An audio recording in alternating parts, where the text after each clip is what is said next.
యనమల భాస్కర్ 2 తెలుగు రాష్ట్రాలకు టీసీఎస్ తరపు నుంచి AP online e governance head గా పనిచేసి ఎంతో మంది నిరుద్యోగులకు ఉద్యోగ అవకాశాలు కల్పించిన యంగ్ ఐటీ గాయ్.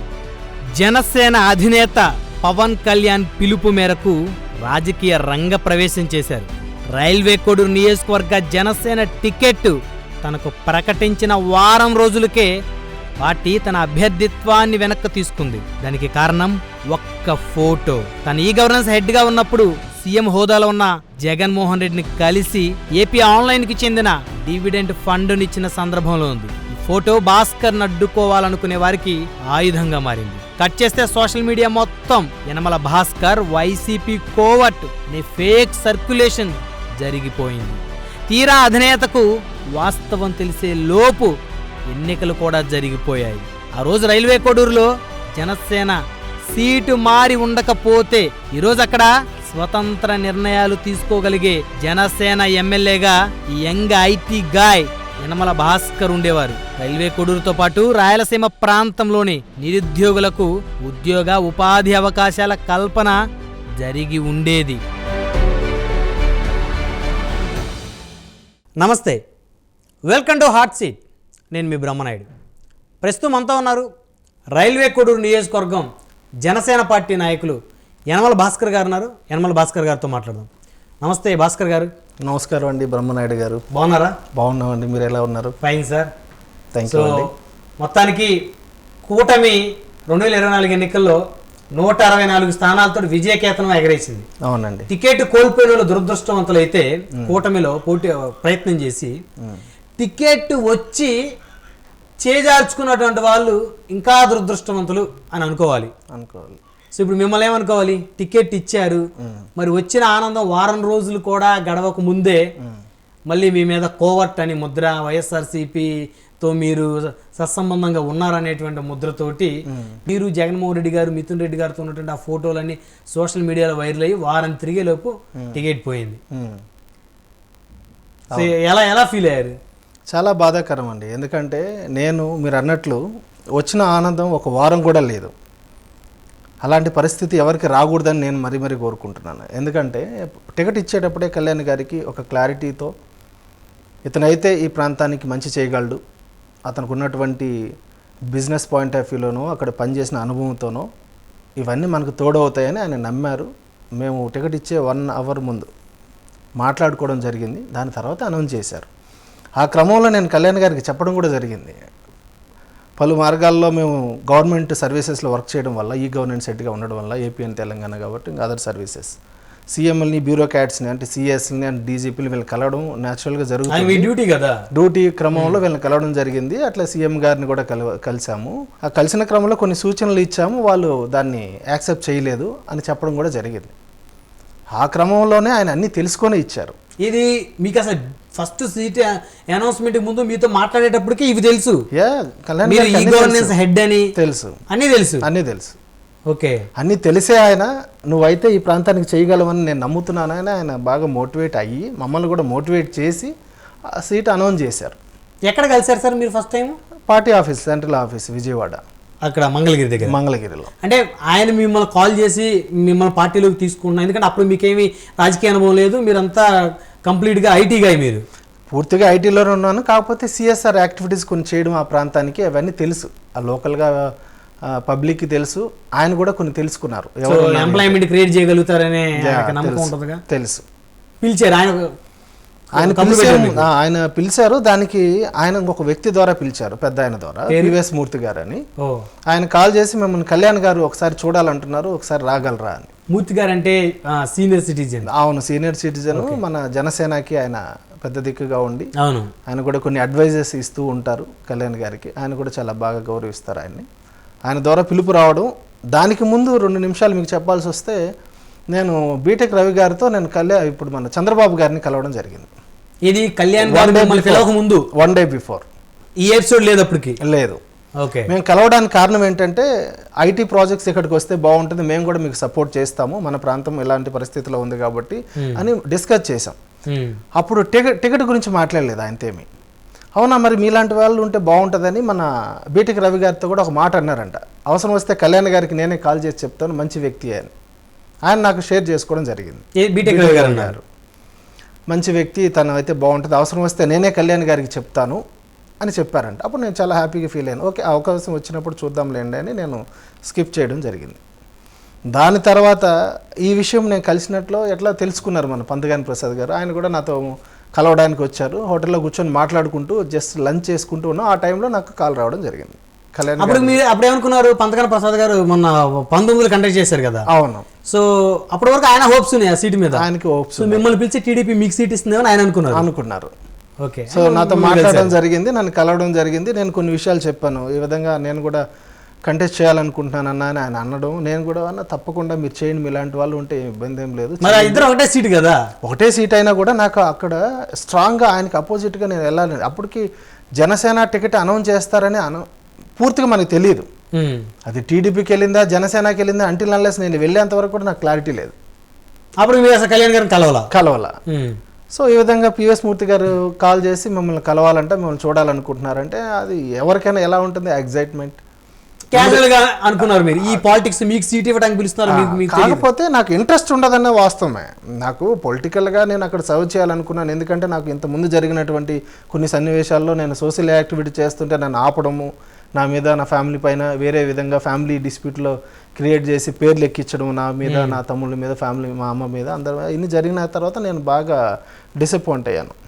నేను నియోజకవర్గాల ఆధిపత్య పోరు మొదలైంది. అప్పటి నుంచే నాకు విజిబిలిటీ రాకుండా వీళ్ళు చేయడం ఇవన్నీ జరిగాయి. సో ఆ క్రమంలో నేను అనుకున్నాను ఒకవేళ అవకాశం వస్తే చేద్దామనేది ఉంటుంది ఎవరికైనా. మళ్ళీ ఈ ప్రాంతం నుంచి పోటీ చేయాలి, ఇక్కడ గెలవాలి, సర్వీస్ చేయాలి. పోటీ చేయాలని లేదు, మళ్ళీ ఒకసారి చెప్తున్నా, పోటీ చేయాలని లేదు అక్కడ.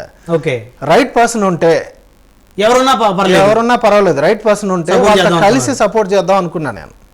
నాకు అలాంటి అంబిషన్ ఉందనుకోండి, మీ మీడియా వ్యవస్థను ఇంకొక వ్యవస్థను వాడుంటే నా రోజు టికెట్ పోదు, తెలుసా మీకు? 100%. ఎందుకంటే ఆ రోజు చూసి నిజంగా చెప్పాలంటే నాకు కూడా అనిపించింది అది నిజమా అని. ఎందుకంటే మీ మీద వచ్చినటువంటి సర్క్యులేషన్స్, మీరు అసలు జగన్మోహన్ రెడ్డి గారే మిమ్మల్ని ఈ జనసేనలో పంపించారు అనే రీతిగా మేమే సోషల్ మీడియాలో, వాట్సాప్ గ్రూపుల్లో విపరీతంగా ఆ వారం రోజులు మిమ్మల్ని సీటు మార్చేంత వరకు కూడా ఎవరో కొంతమంది మరి మీ శత్రువులు ఎవరు ఉన్నట్టున్నారు నియోజకవర్గంలో, మీ సీటు మార్చే వరకు నిద్రపోలేదు.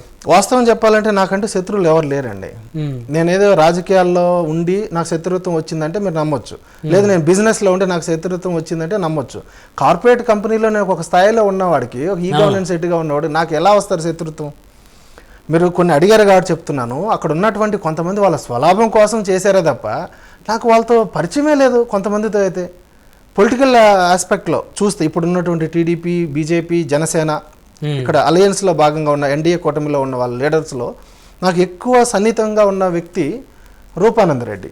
చివరికి ఆయనే తెర వెనక నుంచి మిమ్మల్ని ఎలిమినేట్ చేశాడు అనేది స్థానికంగా జరుగుతున్న చర్చ. అది నమ్మాలి, ఎందుకంటే మన శత్రువు ఎక్కడ ఉండడు, మనతోనే ఉంటాడు. 100% మనతోనే ఉంటాడు. మన విలువలు, మన గురించి తెలిసిన వ్యక్తే శత్రువుగా మారుతాడు. ఎదుటి వ్యక్తికి తెలియదు కదా మనం ఏంటో. అవును. ఆ క్రమంలో యాక్చువల్గా అయితే నాకు ఆ పొలిటికల్ అంబిషన్ క్రియేట్ చేసిందే రూపానందరెడ్డి. మీకు ఒక 10 years పరిచయం ఉండొచ్చండి. 2009లో ఒకసారి కలిశాను, మధ్యలో చిన్న చిన్న పరిచయాలు ఉన్నాయి. ఆయన వైఎస్ఆర్సీపీ తరపు నుంచి 2014లో షేర్లింగంపల్లిలో కంటెస్ట్ చేశాడు ఆయన. అప్పుడు ఒకసారి 2009లో వేరే ఫ్రెండ్ ద్వారా పరిచయం అయ్యాడు ఆయన. మధ్యలో హాయ్ అంటే హాయ్, బాయ్ అంటే బాయ్, టచ్ మీ నాట్ లాగా ఉన్నాడు ఆయన. రీసెంట్గా 1.5 years ఉద్యోగాల కోసం, ఉద్యోగాల గురించి వాడుకోవడం ఏం లేదు, కానీ ఆయన అడిగారు, భాస్కర్ గారు నాకు ఒక ఉద్యోగం కావాలని చెప్పి రూపానందరెడ్డి అడగడం జరిగింది. చేశారు. మరి చేయడానికి ముందు కొన్ని ఇన్సిడెంట్ జరిగింది. ఎందుకంటే వాళ్ళు వేరే ఈక్వేషన్స్లో వెళ్ళారు. ఎలా అంటే ఇక్కడే ఉండాలి, నాకంటూ రిజర్వేషన్ కేటగిరీలో కొన్ని ఈక్వేషన్స్ జరిగాయి అక్కడ. నాకు అంత కంఫర్ట్గా అనిపించలేదు అప్పుడు. సో ఆ సో నాకు ఎందుకంటే అంబిషన్ లేనప్పుడు, ఒక కార్పొరేట్లో పనిచేసేటప్పుడు మీకు తెలుసు ఎలా ఉంటారు ఏంటి అని, నేను దాన్ని కొద్దిగా అవాయిడ్ చేయాలనిపించింది. నేను చెప్పడం ఏంటంటే ఇంకొక దగ్గర పెడతానులేండి తప్పకుండా, కాకపోతే కొన్ని మనం కంట్రోల్గా ఉండాలి, మాటలు మాట్లాడేటప్పుడు కొద్దిగా జాగ్రత్త అని నేను అతనికి కొన్ని సూచనలు ఇవ్వడం అన్నీ జరిగాయి. వాళ్ళ అబ్బాయి కూడా నన్ను చాలాసార్లు అడిగేవాడు జాబ్ కావాలని, మీకు కావాలంటే నేను మీకు మీడియాకి ఒక ఇస్తాను, ఎందుకు అంటున్నాను ఆ మాట అంటే అంత క్లోజ్గా ఉన్నామని, అతని మీద ఏదో నాకు ఇంటెన్షనల్గా నేను చేయడం కాదు. నా ఉద్దేశం ఇక్కడ ఏంటంటే ఒకరు జాబ్స్ కావాలని ఆయన నన్ను అడగడం, వాళ్ళ అబ్బాయి కూడా నన్ను అడగడం, ఇలాంటి రిలేషన్ మాకు బిల్డ్ అయ్యింది ఇంత ముందు అని చెప్పడానికి మాత్రమే. అంటే క్లోజ్గా మూవ్ అయ్యాము. ఆయన కొన్ని ఫొటోస్ నాకు షేర్ చేయడం, నేను ఇప్పుడే జగన్ కలిశాను, నాకు ఎమ్మెల్సీ తప్పకుండా వస్తుంది. 2023 ఏప్రిల్ సంథింగ్, ఏప్రిల్ మధ్యలో. అవునా అన్న, మంచిదేలే. లేదు దానికంటే కూడా నువ్వు నేను తోడైతే కోడూరుని బాగా డెవలప్ చేయొచ్చు అన్నాడు. అంటే ఏంటన్నా అంటే, లేదు నువ్వు ఎందుకు రాకూడదు రాజకీయాల్లో, మన ఇద్దరం కలిసి చేద్దాం అంటే ఎవరు యాక్సెప్ట్ చేయకపోవచ్చేమన్నా ఆయనతో జరిగితే ముందు పెట్టి చేద్దాం అనుకున్నారేమో, ఇప్పుడు ఎమ్మెల్యే చేసినట్టు చేయాలనుకుని ఆయనకు ఒక ఉద్దేశం ఉన్నింది. నాకు నమ్మాను నేను ఆయన నిజంగా అలాంటి వ్యక్తి అని. ఎందుకంటే అతనితో మాట్లాడితే, మీరు మాట్లాడినా కూడా మొదట్లో అలాగే అనిపిస్తుంది, చాలా సున్నితంగా ఉంటారు వ్యక్తి, చాలా గౌరవంగా మాట్లాడతారు. బట్ ఆయన పాలిటిక్స్ చేస్తారు, నేను పాలిటిక్స్ చేయలేదు అంతే. ఎందుకంటే మేము కార్పొరేట్ లో ఉన్నాం, ఆయన పొలిటికల్ లో ఉన్నారు. ఫీల్డ్ లో ఈగోస్ ఇవన్నీ ఏమి ఉండవు కదా, అందరూ కూడా కలిసిమెలిసి ముందుకు వెళ్తా ఉంటారు కాబట్టి. సో మీకు ఇంకా రాజకీయాలు వంట పట్టినట్లేదు. ఎందుకంటే కార్పొరేట్ లో నేను ఒక మంచి స్థానంలో ఉండేటప్పుడు ఎక్కడ రిజర్వేషన్ తో కార్పొరేట్ లో ఉండదు కదా. 100% తీసుకో. ఐటీ సెక్టర్ లో రిజర్వేషన్ ఎందుకు ఉండదు? టాలెంట్ ఉంటే, కోడింగ్ రాయగల నాలెడ్జ్ ఉంటే, థింకింగ్ చేయగల నాలెడ్జ్ ఉంటేనే ఉద్యోగం. మేము ఎందుకంటే అజైల్ మెథడాలజీ అని ఒకటి ఉంటుంది ఐటీలో. మనం చేసే ప్రతి ఒక్క వర్క్ మానిటర్ చేయొచ్చు, ఎంతవరకు అయింది, ఎంతవరకు చేస్తున్నాం, ఎక్కడ ఉన్నాం, ఏ స్టేజెస్ అనేది కూడా విజిబిలిటీ ఉంటుంది. అలాంటి దాంట్లో సర్టిఫైడ్ ఎంప్లాయీస్ మేము అంతా. సో దాంట్లో పీపుల్ మేనేజ్మెంట్లో సర్టిఫైడ్ అండ్ కాంటెంపరీ స్కిల్ సెట్లో కూడా సర్టిఫైడ్ అయ్యి ఒక గ్లోబల్ గుర్తింపు ఉంది మాకు. దాంతోపాటు నేను ఒక ఆర్గనైజేషన్లో పనిచేసేటప్పుడు కొన్ని కోడ్ ఆఫ్ కండక్ట్ ఉంటుంది కాబట్టి మేము మీడియాలో అంత ఫోకస్ అవ్వలేదు. అదే మీ మైనస్. ఇప్పుడు ఫోకస్ అంటే ఇప్పుడు ఎమ్మెల్యేగా ఉండేవారు. సో దానికి తోడు అంటారు కదా, ఇలాంటి వ్యక్తులను కొంతమంది నమ్మడం వల్ల నాకు కూడా ఒక ఆలోచన వస్తుంది. అవును కదా, మనం ఇంతకుముందు గవర్నమెంట్లో కొన్ని అనుభవాలు ఉన్నాయి, అలా జరగకూడదంటే మీలాంటి వ్యక్తులు నాకు సపోర్ట్ చేస్తే మన ప్రాంతానికి చేయొచ్చు అన్న అని చెప్పడం. ఆ క్రమంలో ఆయన నన్ను ఉద్యోగాలు అడగడం, ఆ టైంలోనే కొన్ని ఇలాంటి ఎలక్షన్ టైం రావడం అన్ని జరగడం. మూర్తి గారు పిలిచారు కదా మిమ్మల్ని. అవును, ఆయన పిలిచినప్పుడు కళ్యాణ్ గారితో ఎంతసేపు మాట్లాడారు మీరు? ఆల్మోస్ట్ ఒక హాఫ్ అన్ అవర్ పైన మాట్లాడాం. మీ ప్రొఫైల్ ఆల్రెడీ తెలుసు ఆయనకి? తెలుసు. సో మీరు ఈ గవర్నెన్స్ హెడ్గా ఉన్నారు 2 రాష్ట్రాలకి. సో మీరు కేటీఆర్ గారితో, అదేవిధంగా ఇక్కడ ఉన్నటువంటి అప్పుడు ఉన్నటువంటి ఐటీ మినిస్టర్ గౌతమ్ రెడ్డి గారితో, సో ఇద్దరు చీఫ్ మినిస్టర్ల తోటి మీరు మీటింగ్ అవుతుంటారని తెలుసు ఆయనకి? తెలుసు. క్లారిటీ ఉందా? చాలా బాగా క్లారిటీ. ఫోటోలు కూడా చూపించి ఉంటారు. ఫోటో చూపించలేకపోయినా అదే నా దురదృష్టం. చూపించున్నట్టయితే బాగుండేది. ఎందుకంటే వచ్చిన ఆ ఫోటో, ఆ ఎలిగేషన్ ఏదైతే ఉందో మీరు ముందే చూపించున్నట్లయితే. నాకు దురదృష్టం ఏంటంటే కొంతమంది వ్యక్తులు కోడూరు నుంచి వచ్చిన వాళ్ళు విపరీతంగా కాల్స్ చేయడం మొదలుపెట్టారు. నాకు లోపలికి వెళ్ళాను అని తెలుసుకున్నాక వాళ్ళ ఫోన్స్ నేను ఏం చేయాలని అర్థం కాక పక్కన వ్యక్తి నాకు ఇచ్చేసాను ఫోను, ఇది అయిపోయిన తర్వాత కళ్యాణ్ గారు ఇస్తానన్నారు, మహేందర్ రెడ్డి గారు అని. ఓకే. సో దానివల్ల నేను ఆయనకి ఫోన్ ఇవ్వడం జరిగింది. నేను చాలా తపన పడ్డాను, అది చూపించుంటే బాగుండేదని. బట్ చెప్పాము ఆయనకి తెలిసి, ఈ విధంగా వెళ్ళాము, కొంత కలిసాము, ఆ గవర్నమెంట్లో మీరు చేసే పనుల్లో మేము తోడుంటామని కంపెనీ తరపు నుంచి వెళ్ళినప్పుడు చెప్పాల్సిందే కదా. అక్కడ ఏది నా పర్సనల్ ఫండ్స్ ఇవ్వలేనప్పుడు నేను పర్సనల్ ఫండ్స్ ఏమి ఇవ్వలేదు అక్కడ. ఓకే, అలాంటి భాగంలో కలిసాం. మరి కేసులు ఎందుకు వచ్చాయి అన్నారు. అక్కడ విజిబిలిటీ వస్తుందన్న అక్కడ లోకల్ స్థానిక ఎమ్మెల్యే కొన్ని విషయాల్లో నాకు ఎక్కడైతే విజిబిలిటీ వస్తుందో అతను ఇబ్బంది పెట్టడానికి అతను స్ట్రాటజీ అతను ఫాలో అయ్యాడు. ఎందుకంటే అతని యొక్క గుర్తింపుని పోతుంది అన్నప్పుడు రాజకీయంగా ఇలాంటి జరుగుతూ ఉంటాయని నేను ఒక ఎగ్జాంపుల్.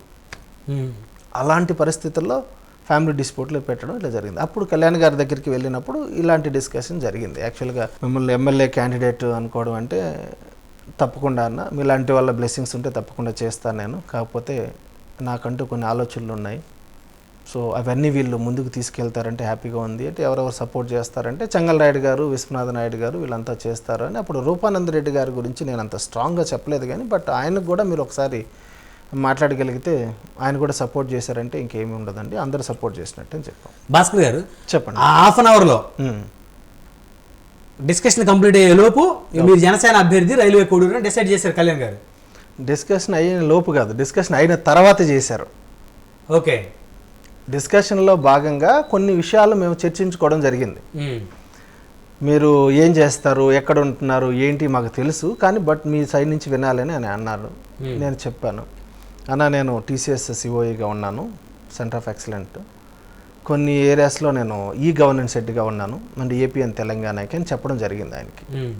ఓకే, మరి ఈ గవర్నెన్స్ రిలేటెడ్ యాక్టివిటీ చేస్తున్నప్పుడు, గవర్నమెంట్లో సర్వీస్ చేస్తున్నప్పుడు మీరు ఈ పొలిటికల్ వచ్చినప్పుడు ఇబ్బంది అవుతుంది కదా అన్నట్టు. డెఫినెట్లీ అవుతుంది, అది కోడ్ ఆఫ్ కండక్ట్ కింద. సో మరి ఇలాంటి పరిస్థితుల్లో మీరు రిజైన్ చేస్తున్నారు అనే పరిస్థితి వస్తే మాత్రం కొద్దిగా బాధాకరమే కదా అంటే, అన్న నేను పబ్లిక్ సేవ చేయాలని వస్తున్నాను, బట్ మీరు జాబ్లోనే ఉన్నారు? జాబ్లోనే ఉన్నాను నేను అప్పుడు. ఓ, మళ్ళీ రిజైన్ చేస్తున్నాము, రేపు దాన్ని మీ ఎంప్లాయ్మెంట్లో మీరు రిజైన్ చేయాల్సి వచ్చిన పరిస్థితులు వస్తాయి, మరి దానికి మీరు తట్టుకొని రాగలిగితే నేను లైఫ్లో మిమ్మల్ని వదులుకోను, మీరు కూడా నన్ను వదులుకోవద్దు, మనం కలిసి పని చేద్దామనే మాటలు కూడా జరిగాయి. సో నేను ఏ డ్రాప్ కదా, మరి మీరు రావాల్సి వస్తుందన్న, మీ సపోర్ట్ చాలా స్ట్రాంగ్గా ఉండాలి అక్కడ, ఎందుకంటే నేను పబ్లిక్ నుంచి వచ్చినవాడిని కదా, కార్పొరేట్ నుంచి వచ్చిన వ్యక్తిని అన్నప్పుడు ఆయన చెప్పిన మాట ఏంటంటే, అన్ని నియోజకవర్గానికి ఒకసారి వస్తే మీకోసం 3 సార్లు వస్తాను, ఓకేనా అని క్వశ్చన్ చేశారు ఆయన. ఓకే, దానికి ఎంత హ్యాపీగా అనిపిస్తుంది మనకు. అంత మోటివేషన్ ఒక ప్రెసిడెంట్, ఒక నాయకుడి నుంచి వస్తున్నప్పుడు మనం చేయకపోవడానికి ఏం కారణాలు ఉంటాయి? 100%. సో అప్పుడు జాబ్ రిజైన్ చేద్దామని డిసైడ్ అయ్యారు? అప్పుడు చేయలేదు, చేద్దాం అనుకుంటే అడిగాను, నాకు 1 వీక్ టైం కావాలంటే, బంగారంగా నువ్వు 1 వీక్ టైం తీసుకో, నువ్వు హైదరాబాద్ వెళ్ళి అవన్నీ చూసుకొని తర్వాత నువ్వు రా, నేను నీతో పాటు ప్రచారానికి వస్తాను, మనం వెళ్దాం, సో ఈ చిన్న చిన్న ఏ విధంగా ఉన్నా కూడా సాల్వ్ అవుతాయని. అప్పుడు ఇతను రూపానంద్ రెడ్డి గారి గురించి కూడా నేను ప్రస్తావించడం జరిగింది ఆయన దగ్గర. ఈయన మళ్ళీ నాకు అడ్డు వస్తాడని చెప్పుంటారు? అడ్డు వస్తాడని చెప్పలేదు కానీ, బట్ ఆయన ఒక్కడు అంటే ఒక 3 ఉన్నారు లీడర్స్ అక్కడ. విశ్వనాథ్ నాయుడు గారు ఒక 15 సంవత్సరాలు 20 సంవత్సరాల నుంచి టీడీపీలో ఒక మంచి స్థాయిలో ఆయన ఇన్ఛార్జిగా ఉన్నారు ఆయన టీడీపీ. అప్పుడు మన చెంగల్రాయుడు గారు రాజంపేటలో ఇన్ఛార్జిగా ఉండి అక్కడ కంటెస్ట్ చేయడం కూడా జరిగింది, కాకపోతే ఓడిపోయారు ఆయన. వీళ్ళిద్దరు లీడర్స్ అక్కడ. రూపానంద్ రెడ్డి అనే అతను లాస్ట్ మినిట్లో వచ్చారు, ఇది ఇంకా ఎలక్షన్కి వెళ్ళే ఒక 1-2 months ముందు ఆయనకి ఇన్ఛార్జిగా అనౌన్స్ చేశారు. అప్పటి వరకు ఆయన ప్రస్థానం, ఆయన లైఫ్ అంతా వైఎస్ఆర్సీపీతోనే ఉంది. సో అక్కడి నుంచి వచ్చిన వ్యక్తి ఒక్కసారిగా రావడంతో ఆయనకి ఒక ఆలోచన వచ్చింది, ఎందుకంటే నా వ్యక్తి అయితే, నా మాటలు వినే వ్యక్తి అయితే బాగుంటుందని ఒక స్వార్థం ఆయనకు వచ్చేసింది. కామన్గా కానీ ఆయన భయపడకుండా ఉండడానికి మెయిన్ రీజన్ ఏంటంటే, యాక్చువల్గా నేను ఆయనకు తెలిసిన వ్యక్తినే, అతను నన్ను మోటివేట్ చేసిన వ్యక్తే. కొన్ని ఇక్కడ మీడియాలో చెప్పకూడదు కానీ తనకు కూడా కొన్ని విధాలుగా ఆ ఈక్వేషన్స్ చాలా నెగిటివ్గా వెళ్ళేటి, నేను దాన్ని ఖండించేవాడిని. మీరు చెప్పొచ్చు అంటే బంగారంగా చెప్తాను. అయ్యో 100% మీ అభిప్రాయాలు మీరు పంచుకోవచ్చు, దాంట్లో ఎలాంటి అభ్యంతరం కూడా లేదు. ఇలాగే ఒకసారి ఇట్లా కూర్చొని, ఏం భాస్కర్ మా రెడ్లు కాకుండా ఎవడన్నా గెలుచుకోగలుగుతాడా కోడూరులో అన్నాడు. నేను ఆయనకు చెప్పిన మాట ఏంటంటే, అన్న రెడ్లు ఇంకొకటి అని చూడకూడదు, మనం అందరు కలిస్తేనే కదా, అందరు కలిస్తేనే మనం వాడు గెలవగలం, అది గుర్తించుకోవాలి మనం అని చెప్పడం జరిగింది. అప్పుడు ఆయన ఉద్దేశాలు ఏమవుతాయి, రే మనం చెప్పిన మాటకి ఇతను ఏకీభవించలేదు, అట్లా కొన్ని స్టేజెస్లో ఆయన నాతో మాట్లాడే కంట్రోల్ తప్పడం కాదు, ఇది వాస్తవం కదా. మా రెడ్డి కాకుండా ఎవడన్నా గెలుచుకోగలరా ఇక్కడ అంటే అది ఎంతవరకు కరెక్ట్? మా సపోర్ట్ ఉంటేనే ఇక్కడ ఎవరైనా గెలవగలరా అనేది కరెక్ట్ స్టేట్మెంటేనా? తప్పు కదా, అన్ని సామాజిక వర్గాలు అందరూ కలిస్తేనే కదా. అది రిజర్వ్డ్ కాన్స్టిట్యున్సీలో ఎక్కువ పీపుల్ అక్కడ ఉన్నారు కాబట్టి దాన్ని రిజర్వ్డ్ చేశారు. తర్వాత ఏమొచ్చింది, అక్కడ బలిజ కమ్యూనిటీ ఎక్కువ ఉంది, తర్వాత రెడ్డి కమ్యూనిటీ ఉంది, నాయుడు కమ్యూనిటీ ఉంది. అన్ని కులాలు కలిస్తేనే మనం గెలవగలం అనేది ఆయనకు తెలియాలి కదా. అలా కాకుండా అలా అనడంతో నేను దాన్ని ఏకీభవించలేదు, ఏమంటారు దాన్ని యాక్సెప్ట్ చేయలేదు. యాక్సెప్ట్ చేయకపోవడం అనేది అతని యొక్క పార్ట్ ఆఫ్ అనాలిసిస్ నాకు అనిపించింది. ఇప్పుడు అనిపించింది నాకు, అన్న కరెక్టే అన్న, మీ రెడ్డి ఒకటే అయితేనే. అన్న మీకు ఒక విషయం తెలుసు, రాదు. వాస్తవం ఏంటంటే మనం ఒక కమ్యూనిటీ గురించి మాట్లాడకూడదు, ఎందుకంటే అక్కడ అన్ని కమ్యూనిటీలు చాలా బాగుంటాయి. ఇప్పుడు వరకైతే ఏ ఇష్యూస్ లేవన్నా, అక్కడ కులాల మధ్య లేదు, ఎక్కడే కానీ లేదు. ఇప్పుడు సృష్టిస్తున్నారు అక్కడ. ఎందుకు లేదంటే అక్కడ అందరూ కలిసే ఉంటారు. చిన్న చిన్న సమస్యలు బిజినెస్ పాయింట్ ఆఫ్ వ్యూలో ఉండొచ్చేమో కానీ కుల మత భేదాలు అక్కడ ఉండవు. దాన్ని స్ట్రాంగ్గా చెప్పగలను నేను. ఆ పాయింట్ ఆఫ్ వ్యూలో కొన్ని ఆయన అబ్జర్వేషన్ అని నాకు అర్థమైంది నా పైన. అదొక్కటి నాకు రీకలెక్ట్ చేసుకుంటుంటే నాకు అనిపించింది, అలాంటి వ్యక్తి నన్ను జాబ్ అడగగలిగే అంత నీకు ప్రైవసీ ఉన్న వ్యక్తి మీరు కానీ, మీ అబ్బాయి సాయి వికాస్ అనే వాళ్ళ అబ్బాయి ఉంటాడు, తను కూడా అడగగలిగినప్పుడు నేను వారానికి ఒకసారన్నా ఇద్దరం కలిసేవాళ్ళం ఆఫీస్లో. ఏంటన్నా ఏం చేస్తున్నావు? హైదరాబాద్లో ఇక్కడే ఆఫీస్ ఉండేది. నాకు డ్యూటీ అయిపోతే అక్కడికి వెళ్ళడం, సరదాగా కూర్చోవడం, కాఫీ తాగడం, మాట్లాడుకోవడం జరిగేది. ఏం చేద్దాం, ఎలా చేద్దాం, ఇవన్నీ జరిగేవి. నేను కొన్ని సందర్భాల్లో మీరు ఎట్టా సోషల్ యాక్టివిటీస్లో ఉన్నారు కదా, మీ ఎన్జిఓ ఉంది కదా, సిఎస్ఆర్ యాక్టివిటీస్ చేయాలంటే సిఎస్ఆర్ సర్టిఫికేషన్ కూడా ఉండాలి. మీరు అవి చేయండి అని నేను సలహా ఇచ్చిన వాడిని అతనికి. అతను నాకు ఒక అప్లికేషన్ కూడా ఇచ్చాడు, నా దగ్గర ఉంది అది. మీరు కళ్యాణ్ గారితో మాట్లాడి వెళ్ళిపోయారు. సో మిమ్మల్ని రాజకీయాల్లోకి రమ్మన్నారు, మోటివేట్ చేశారు. ఆ హాఫ్ అన్ అవర్ అయిపోయిన తర్వాత డిస్కషన్లో మీకు నేను అనౌన్స్ చేస్తాను సీటు, ఇంకా మీరు వెళ్ళిపోండి అని చెప్పి పంపించారా? ఎట్లా జరిగింది అది? నేను 1 వీక్ టైం అడిగాను. లేదు లేదు నేను అనౌన్స్ చేస్తున్నాను. టైం అడిగారు, మళ్ళీ టైం తీసుకొని ఆలోచించుకొని వస్తానని చెప్పారు. చెప్పాను. అనౌన్స్ చేశారు అంటే ఎందుకంటే అలా చెప్పానంటే నాకు ఇష్టం లేక కాదు, ఆర్గనైజేషన్లో కూడా నేను మాట్లాడాలి కదా, అవన్నీ మీరు చూసుకొని హైదరాబాద్ వెళ్ళి సో నేను అనౌన్స్ చేస్తున్నానని అనౌన్స్ చేశారు ఆయన. ఓకే మీకు చెప్పే ఇద్దరం ఫొటోస్ తీసాము, ఆ ఫొటోస్ కూడా మీకు విజువల్స్ ఇస్తాను. చెక్ లిస్ట్ కూడా ఇచ్చారు. నేను అడిగాను కూడా కొన్ని సందర్భాలు, నాకు తెలియదు కదా ఇది ఏమి ఇస్తున్నది బీ ఫామ్ అంటే ఇది check list equal to B pharm లాగా, అది ఫిల్ చేసి మీరు బీ ఫామ్ తీసుకెళ్ళొచ్చు అని కూడా చెప్పారు అక్కడ ఉన్న మహేందర్ రెడ్డి గారు కానీ వీళ్ళంతా. అలాంటి క్రమంలో కొన్ని మాటలు కూడా జరిగాయి. మీరు తట్టుకోగలరా జగన్ని, మితిన్ని, ఇంకొకరిని, ఎందుకంటే వాళ్ళు రాజకీయంగా చాలా విధాలుగా ఉంటారు, స్ట్రాంగ్గా ఉంటారు, వస్తారు అంటే నాకు నేను చాలా మందికి హెల్ప్ చేసిన వాడిని, నాకు ఎవరు శత్రుత్వం లేదు అక్కడ. నేను అనేవాడిని అక్కడ కంటెస్ట్ చేస్తే మీరు నంబరు వైఎస్ఆర్సీపీలో 60% ఆఫ్ ద నాకు నా ద్వారా లబ్ధి పొందిన వాళ్ళు కావచ్చు, నా వెల్ విషర్స్ కావచ్చు, అందరూ వస్తారు. ఎందుకంటే ఆ గవర్నమెంట్లో ఉన్నప్పుడు నేను ఈ గవర్నెన్స్లో ఉన్నాను. ఆ క్రమంలో చాలామంది నన్ను ఉద్యోగాలు అడగడం జరిగింది, నేను వాళ్ళకి ఇవ్వడం జరిగింది, ఆ ఏరియాకి కొంత డెవలప్మెంట్ సిఎస్ఆర్ యాక్టివిటీ చేయడం జరిగింది. నాతో ఏముంటుంది వాళ్ళకి శత్రుత్వం? అప్పుడు నాకు అన్ని పార్టీలు నాకు మిత్రంగా ఉన్నాయి. ఖచ్చితంగా ఉద్యోగం ఇప్పించిన వ్యక్తి రుణం తీర్చుకోవడం అనేది చాలా గొప్ప విషయం. మన కళ్యాణ్ గారు అంటుంటారు కొన్ని సందర్భంలో, మనము ఒక వ్యక్తిని, ఒక కుటుంబాన్ని బాగుండాలంటే ఆ కుటుంబంలో ఒక విద్యావంతుడు ఉంటే చాలు, అందులో ఒక ఉద్యోగం చేస్తే ఆ ఫ్యామిలీ అంతా బాగుపడుతుంది కదా. ఇప్పుడు అనౌన్స్ చేసిన తర్వాత కరెక్ట్గా 7 days కా మళ్ళీ సీట్ మార్చి అనౌన్స్ చేసిన వెంటనే నేను హైదరాబాద్కి రావడం జరిగింది. ఖుషి అయిపోయారు. ఖుషి అంటే నెక్స్ట్ ఏం చేయాలనేది నాకు ఏం దిక్కు తోచట్లేదు. ఈ 24 గంటల్లో మీరు జగన్ గారితో ఉన్న ఫోటో ఇవన్నీ ట్రోల్ అయిపోయి ఇతను వైసీపీ క్యాండిడేట్ మన దాంట్లోకి వచ్చాడని చెప్పేసి సోషల్ మీడియా సర్క్యులేట్ అవుతుంది అనేది మీరు ఎన్ని రోజులు తెలుసుకున్నారు? మీకు దీనికి ముందు ఒక మాట చెప్పాలి. ఒక సినిమాలో బ్రహ్మానందం గారు ఒక డైరెక్షన్ చేస్తూ ఉంటారు. ఆయన ఏంటంటే పెళ్లికి ముందు చావు వస్తే ఏంటి, గెలిస్తే ఏంటి, ఓడిపోతే ఏంటి అని ఒక స్క్రిప్ట్ రెడీ చేసి పెట్టుకొని ఉంటారు. అలా వీళ్ళ దగ్గర ఆల్రెడీ ఉన్నాయి. సో మీకు సీట్ రాకపోతే ఏంటి, వస్తే ఏంటి, సో ఎలా తప్పించాలి, లేదు అయినప్పటికీ కూడా సీట్ ఇస్తే ఎలా ఓడించాలని మొత్తం రెడీ అయిపోయింది. అదే పర్సన్కి ఇప్పుడు ఉన్నటువంటి అరుణ్ శ్రీధర్ తమ్ముడికి ఇచ్చునుంటే ఎమ్మెల్యే గారికి, అప్పుడు భాస్కర్ని ముందు పెట్టుకొని నన్ను ఎట్లయితే టికెట్ రాకముందు జాబ్స్ కావాలని అడిగారో అలాగే నన్ను ముందు పెట్టుకొని కార్యక్రమాలు చేసేవాళ్ళు. నాకు చాలా గౌరవం ఉండేది, చాలా గౌరవం ఉండేది. ఎందుకంటే నేను ఏ రాజకీయాల్లో లేను, బిజినెస్లో లేని వ్యక్తిని ఈరోజు నా మీద ఎంత బురద జల్లారు అంటే, మీ దగ్గర బేస్లెస్ అలిగేషన్స్ వేయడం అనేది ఎంతవరకు కరెక్ట్? మీరు చూసారా నేను జెండా జనసేన కాకుండా వైఎస్ఆర్సీపీ జెండా పార్టీకి ముందు వీళ్ళు చూసారా? ఇంకొకటి అలిగేషన్ ఏం చేస్తాడు, అతను బినామీ అంటాడు. బినామీ అంటే నువ్వు చూడాలో లేకపోతే నేను వాళ్ళ కంపెనీలో పనిచేయడమో ఏదో ఒకటి జరిగితేనే కదా బినామీ అంటారు. ఎలా చెప్పగలరు? ఇప్పుడు మీతో వచ్చి నేను కూర్చున్నాను, మీకు బినామీ నేను ఎలా జడ్జ్ చేస్తారు? అట్లా ఏదో ఒకటి ఉండాలి కదా, ఏదో ఒక ఆధారం ఉండాలి కదా, ఆధారం ఉండాలి కదా. నువ్వు మీడియా వ్యవస్థల్లో కూడా నేను కలిస్తే ఒక ఫోటో మీ రాజకీయ భవిష్యత్తుకి ఒక బ్రేక్ వేసింది, పెద్ద బ్రేక్ వేసింది. కాదు ఒక ఫోటో లేకపోయినా కూడా సృష్టించగలరు వీళ్ళు. ఎందుకు అంటున్నాను ఆ మాట అంటే, ఫొటోస్ అనేది లేవా? ఫొటోస్ నేను చూపించాలనుకుంటే ఎవరితోటి? మిథున్ రెడ్డితో. అదే మన అరుణ్ శ్రీధర్ అనే గారు ఎమ్మెల్యే గారు ఆల్రెడీ వైఎస్ఆర్సీపీ సర్పంచ్, మీకు తెలుసా ఆ విషయం? లాస్ట్ టికెట్ అనౌన్స్ చేసి గెలిచిన తర్వాత నాకు తెలిసి ఆయన రిజైన్ చేశారు సర్పంచ్కి. మీకు సీటీ లేదని ఆరోపణలు చేస్తారేంటి? అదే నేను అంటుంది. నేను ఆ రోజు చేస్తే అలాగే అనేవాళ్ళు, ఈ రోజు చేస్తే నాకు సీట్ ఏమి ఇవ్వరు కదా. ఇప్పుడు మరి ఇప్పుడు ఎందుకు చెప్తున్నారు, అప్పుడు ఎందుకు చెప్పలేదు? అప్పుడు అలా చెప్తే ఎవరికి నేను ద్రోహం చేసినట్టు? నా అధినాయకుడికి ఆయన తీసుకున్న నిర్ణయానికి అది మంచో చెడో నన్ను కాదనుకొని ఇంకొక వ్యక్తిని పెట్టారంటే ఆయన ఎంత నలిగిపోయి ఉంటారో, అతను ఎంత ప్రభావితం చేసి ఉంటారో నాకు తెలుసు, నేను ఊహించగలను. ఎందుకంటే నేను అతనితో మాట్లాడినప్పుడు ఆయన మా సంభాషణ నాకు తెలుసు కదా, అనుభవించింది నేనే. ఆ ఆనందాన్ని కొన్ని రోజులు ఉన్నా కూడా అది ఇప్పటికీ ఉంటుంది, ఎప్పటికీ ఉంటుంది ఆ బంధం. ఆయన అన్న మాటలు హక్ చేసుకొని వచ్చి హక్ చేసుకున్నాడు. ఆయన చెయ్యిపోతుంటే పవన్ కళ్యాణ్ గారు హక్ చేసుకొని, దామోదర సంజయ్ గారు పుట్టిన గడ్డలో నీలాంటి వ్యక్తి ఒకటి తయారవడం అంత ఈజీ కాదు. నిన్ను చూస్తూనే మొదటిసారిగా నీకు షేక్ హ్యాండ్ ఇచ్చేటప్పుడే నీ ఫేస్లో నేను కొంత గమనించాను.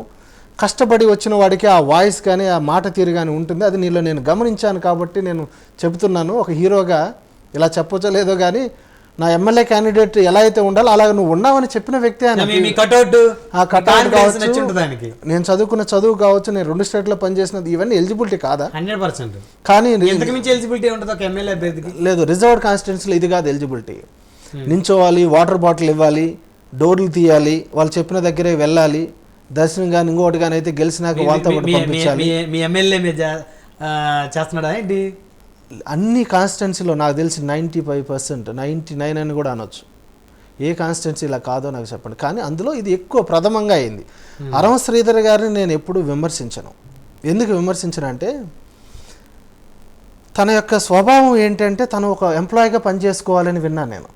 మీకు ఒక విషయం, కొత్త విషయం చెప్పాలంటే ఈ సందర్భంగా, నేను ఒక సోషల్ యాక్టివిటీస్ చేసే ముందు వైఎస్ఆర్సీపీలో నువ్వు చేసిన కార్యక్రమాన్ని హైలైట్ చేయలేదు, నేను వస్తాను భాస్కర్ గారు మీరు చేయండి అని నన్ను ఎంకరేజ్ చేసిన వ్యక్తి రూపానంద రెడ్డి. అప్పుడు ఆలీ గారు వైఎస్ఆర్సీపీలో ఉన్నప్పటికీ కూడా నాకు ఆయన ఒక మంచి మిత్రుడు. ఎలా చెప్పగలను అంటే వాళ్ళ అబ్బాయికి, వాళ్ళ అక్క కొడుక్కి ఒక జాబ్ అడిగారు. వైఎస్ఆర్సీపీలో చాలా ట్రై చేశారో లేకపోతే నాకు తెలియదు, కానీ నా దగ్గరికి అయితే ఒక జాబ్ అడిగారు ఆయన. మా అల్లుడికి ఒక జాబ్ కావాలని. నేను ఇమ్మీడియట్గా ఆఫీస్లో మాట్లాడి తనకి జాబ్ వేయించాను. అప్పుడు ఏమనిపిస్తుంది, మా బంధం ఒకరికొకరికి హెల్పింగ్ ఉంటుంది కదా, ఖచ్చితంగా ఇద్దరి మధ్య ఒక బాండింగ్ ఏర్పడుతుంది. సో మీ మనసులో ఆయన మీకు ద్రోహం చేయడం అనే అభిప్రాయం మీకు ఉంటుంది. సో అలాంటి పరిస్థితుల్లో మేము ఇద్దరం దగ్గర అయ్యాము. అన్న మీరు వైఎస్ఆర్సీపీలో ఉన్నా కూడా నేను ఒక ఈవెంట్ చేస్తున్నాను, అక్కడ ఉన్నటువంటి ఎమ్మెల్యేనో ఇంకొకరిని పిలవదలుచుకోలేదు, వాళ్ళు పిలిచినా కూడా వాళ్ళ పేర్లు వాళ్ళు వేసుకోవడం తప్ప కంపెనీని అవమానించడం ఇలాంటి చేస్తున్నారు, అవి నాకు నచ్చట్లేదు. ఈ ప్రోగ్రామ్ ఒకటి ఎవరికి చేస్తున్నారంటే చిన్నపిల్లలకి బెడ్స్ లేవు, కార్డ్స్ లేవు, ఓకే, అక్కడ ఆరో ప్లాంట్స్ ఇవన్నీ ఉన్నాయి, బెంచెస్ అవన్నీ ఇచ్చాను నేను, మీరు రావాలి అంటే ఒక కంపెనీ ఆర్గనైజేషన్ ఇలా చేసింది, బట్ వీళ్ళు దాన్ని మిస్యూజ్ చేసుకున్నారని. నేను సూట్లోనే ఉన్నాను అన్ని మీటింగ్స్లో, మళ్ళీ చెప్తున్నాను. చెప్తే ఆయన వచ్చారు, ఆయన ఏమీ ఎక్స్పెక్ట్ చేయాలి నా సైడ్ నుంచి. ప్రతిఫలంగా ఆయన నా మిత్రుడిగా ఆయన వచ్చి మంచి కార్యక్రమం చేస్తాను, నేను వస్తానని రావడం జరిగింది. ఆ ప్రోగ్రామ్కి నేను వస్తానని రూపానంద రెడ్డి అడగడం కూడా జరిగింది. నేను కూడా పిలిచాను ఆయన్ని. ఒక మీటింగ్లో మేము ఇద్దరం కూర్చోన్నాం, నేను తిరుపాల్ అనే ఒక వ్యక్తి, ఇంకొక అతను కూర్చొని మాట్లాడేటప్పుడు మీరు చేయండి బాగుంటుంది భాస్కర్ గారు అంటే, అప్పుడు వీళ్ళు ఇనిషియేట్ చేస్తే ఆ ప్రోగ్రామ్కి అక్కడంతా రస్టిగేట్ అయ్యి ఉన్నింది, ఏది కొన్ని బిల్డింగ్స్ స్కూల్స్లో. నేను ఈయన వస్తున్నాడని చెప్పి నాకు ప్లాన్ నెక్స్ట్ వీక్ చేయాలని ఉంది. అది లేదు, నేను నెక్స్ట్ నాకు మెడికల్ క్యాంప్ ఒకటి పెడుతున్నాను పెనంగళూరులో, మీరు ముందు చేయండి అన్నాడు. తన ఉద్దేశం నాకు తర్వాత అర్థమైంది. నేను వెళ్ళి అక్కడ గ్రౌండ్ అంతా క్లియర్ చేయించి అక్కడ డిమాలిష్ చేయడానికి అక్కడ ఉన్నట్టు గవర్నమెంట్లో పనిచేసిన వాళ్ళని అడగడం, పిల్లలు ఎవరైనా వెళ్ళినా కూడా రస్టిగేట్ అయ్యి ఉంది, ఆ బిల్డింగ్ పడిపోతే చాలా ఇబ్బంది అవుతుంది, ఒక్కరికి మనం పిల్లలకి ఏదైనా జరిగినాక మనం ఏం నిర్ణయం తీసుకున్నా వేస్ట్ అయిపోతుంది, మనం ముందే గ్రహించి చేయాలంటే లేదు మీరు చేయకండి, అలా చాలా ఫార్మాలిటీస్ ఉంటాయి అన్నారు. నేను అప్పుడు ఉన్న డిఈఓతో మాట్లాడే, డిఈఓ గారు ఇమీడియట్గా నాకు 1/2 అవర్లో పర్మిషన్ ఇచ్చారు. అవునండి ఇది రస్టిగేట్ అయింది, మీలాంటి లీడర్స్ మమ్మల్ని ఎప్పుడు అడుగుతారని మేము కూడా ఎదురు చూస్తున్నాం, కొన్ని పొలిటికల్గా ఆపినప్పుడు మేము ఏం చేయలేం కదా అన్నాడు. ఇమీడియట్గా దాన్ని డిమాలిష్ చేసి నా సొంత డబ్బులతో డిమాలిష్ చేయించేసి అక్కడ గ్రౌండ్ చేయించాను పిల్లలకి. ఎంత ఖర్చు అయింది సార్? ఉంటుంది ఆల్మోస్ట్ 36 lakhsకి మేము అక్కడ ఇచ్చిన సోషల్ యాక్టివిటీ చేస్తే అందులో ఇది కూడా 1 lakh దాకా అయింది. సో మేము పెద్ద కార్యక్రమం చేసేటప్పుడు చిన్నవి వచ్చినప్పుడు మేము చేసుకుంటాం, నా చేతిలోంచి వేస్తా కూడా ఎన్ని జరుగుతూ ఉంటాయి సర్వసాధారణంగా, ఎందుకంటే కంపెనీ అన్నిటికీ ఇవ్వదు. ముఖ్యమంత్రి జగన్మోహన్ రెడ్డిని కలిశారు, కేటీఆర్ గారిని కలిశారు, చాలా మంది పొలిటికల్ చంద్రబాబు గారిని కలిశారు. మరి ఇవన్నీ మీకు మీ మీద ఎలిగేషన్ వచ్చినప్పుడు ఒక సెల్ఫీ వీడియో పెట్టి నేను 2 స్టేట్లు ఈ గవర్నెన్స్ హెడ్ అని, దయచేసి జన సైనికులు ఎవరో అపార్థం చేసుకోవద్దు, నేను నా వృత్తి ధర్మంలో భాగంగానే 2 రాష్ట్రాల ముఖ్యమంత్రులని ఐటీ మంత్రులను కలిశాను, నా ప్రొఫైల్ ఇదని మీరు ఎందుకు చెప్పుకోలేకపోయారు? నేను చెప్పలేదని ఎవరు చెప్పారు? నేను హైదరాబాద్కి వచ్చిన వెంటనే నెక్స్ట్ డే వద్దాం అనుకుంటే ఇమీడియట్లీ కాల్ వచ్చింది ఆఫీస్ నుంచి, నీ మీద అభియోగం వేశారు, నువ్వు కంపల్సరీగా వెళ్ళాలి, ప్రెస్ మీట్ పెట్టాలంటే హైదరాబాద్లో నేను ఏదైనా మీడియాకి ఇస్తాను అని చెప్పాను. అలా కాదు మీరు లోకల్గా వెళ్ళి చేయండి అంటే మార్చేశారా? మార్చలేదు. నెక్స్ట్ వస్తుంది మీ మీద ట్రోలింగ్ అవుతుంది, నాకు ఏం చేశారు? అప్పుడు టికెట్ అనౌన్స్ అయిన వెంటనే హైదరాబాద్కి వచ్చాను. ఓవర్ ద నైట్ నాకు తెలిసి midnight కల్లా ఫొటోస్ సర్క్యులేట్ చేశారు, వాయిస్ మెసేజ్లు పెట్టేశారు. ఏమని పెట్టారు? అది కూడా అధినాయకుడు పవన్ కళ్యాణ్ గారు ఇచ్చినటువంటి నిర్ణయాన్ని ఛేదించడానికి నేను సిద్ధమయ్యాను, మీరు కూడా కదిలి రండి, మీకు కావాల్సి వస్తే వెహికల్స్ అన్నీ నేను అరేంజ్ చేస్తాను అని మన తాటంశెట్టి నాగేంద్ర మాట్లాడడం జరిగింది. దాని తర్వాత కొంతమంది వీళ్ళ ఒక 5 మంది బ్యాచ్ ఉన్నారు, వీళ్ళు దానికి ఏమని మాట్లాడారు?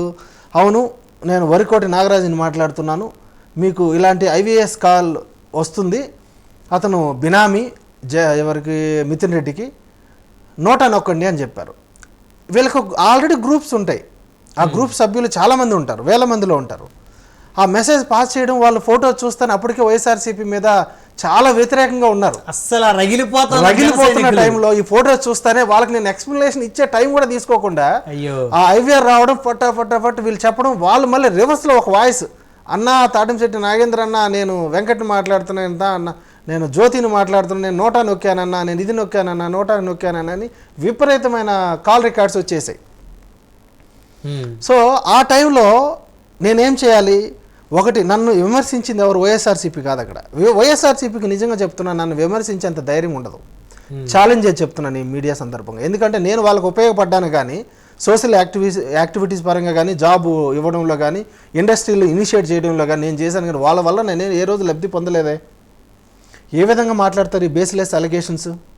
వీళ్ళ స్వలాభం కోసము వీళ్ళు మితిమీరిపోయి వీళ్ళు సెటిల్ అవ్వడానికి, రూపానందరెడ్డి అనే ఒక వ్యక్తి వాళ్ళ ఇంట్లో వ్యక్తిని పెట్టుకోవడానికి ఇంత బుడద చల్లుతారని నేను అస్సలు ఎక్స్పెక్ట్ చేయాలి. అలా చేసి ఉంటే, అలా చేస్తారని ఒక ఆలోచన వచ్చినా కూడా నేను ఈ రాజకీయాల్లో ఆ ఎంట్రీ ఆ టైంలో అలాగే వచ్చి ఉండేది కాదు. నేను ఎక్స్పెక్ట్ చేయలేదు అన్నారు కదా, ఎక్స్పెక్టేషన్స్ కంటే రాజకీయం కాదు. నేను ప్రతి ఒక్కరితో మాట్లాడడం జరిగింది. మళ్ళీ చెప్తున్నాను, ఇది ముఖ్యంగా రూపానందరెడ్డికి అతను ప్రశ్నించుకోవాల్సిన సందర్భం ఏంటంటే, అన్న నేను ఒక పెద్ద సంస్థలో ఉన్నాను, నువ్వేమో రాజకీయం లేక రమ్మంటున్నావు, నేను వచ్చిన తర్వాత నువ్వు స్టేబుల్గా ఉండగలవా? నీ మైండ్ మళ్ళీ నేను అరం శ్రీధర్ అని ఒక అబ్బాయిని పెట్టుకోవాలని ఆలోచిస్తున్నావు అని ఒక వ్యక్తి ద్వారా నాకు తెలిసిందంటే, అప్పుడు అన్న మాట ఏంటో తెలుసు.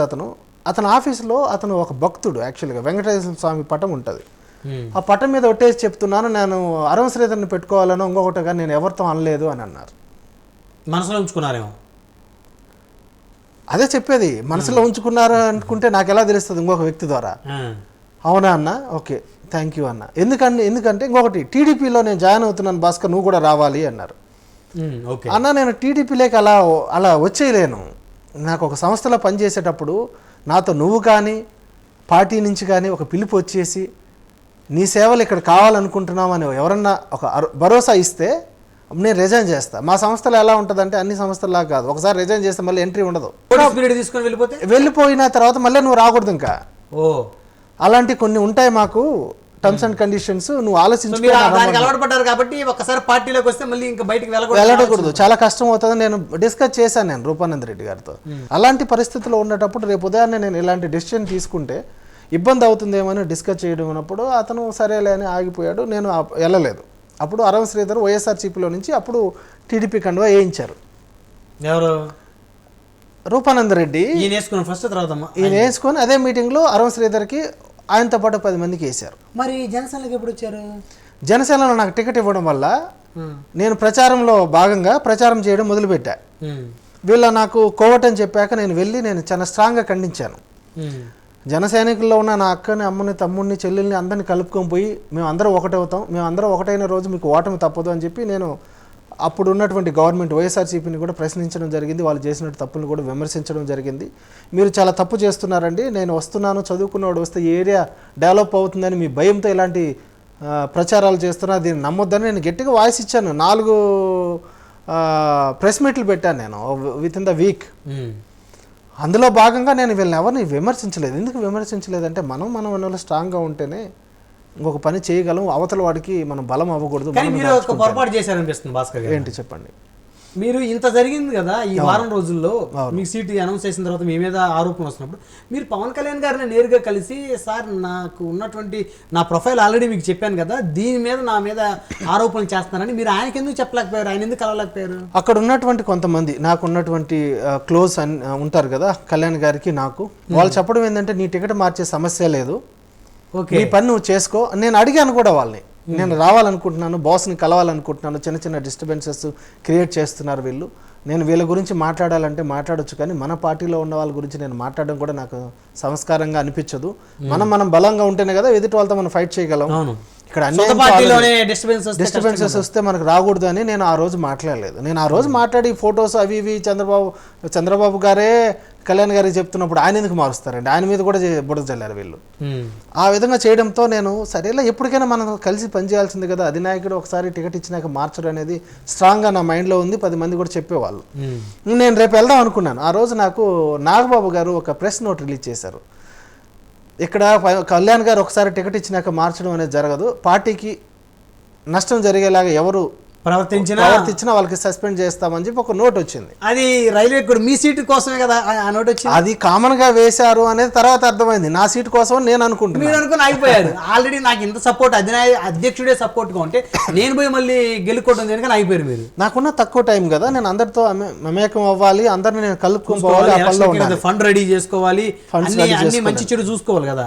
మీకు ఇంకో కొత్త విషయం ఏంటంటే, మీకు నేను ఇప్పుడు ఈ సందర్భంగా నేను అనుకోకుండా వాయిస్ వచ్చింది కాబట్టి మీరు అంటున్నారు చెప్తున్నాను. నేను అరేంజ్ చేసుకోవాలంటే నేను ఫ్లైట్లో వెళ్ళానండి. నాకు ఈవెన్ వైట్ షర్ట్ లాగా కూడా ఏం లేదు, బ్లూ షర్ట్ ఏది వేసుకుని వెళ్ళిపోయాను. నేను ఫ్లైట్కి వెళ్ళిపోయి అక్కడ ఓన్లీ ప్రెస్ మీట్ ఇచ్చి వెనక్కి రావాలన్నారు.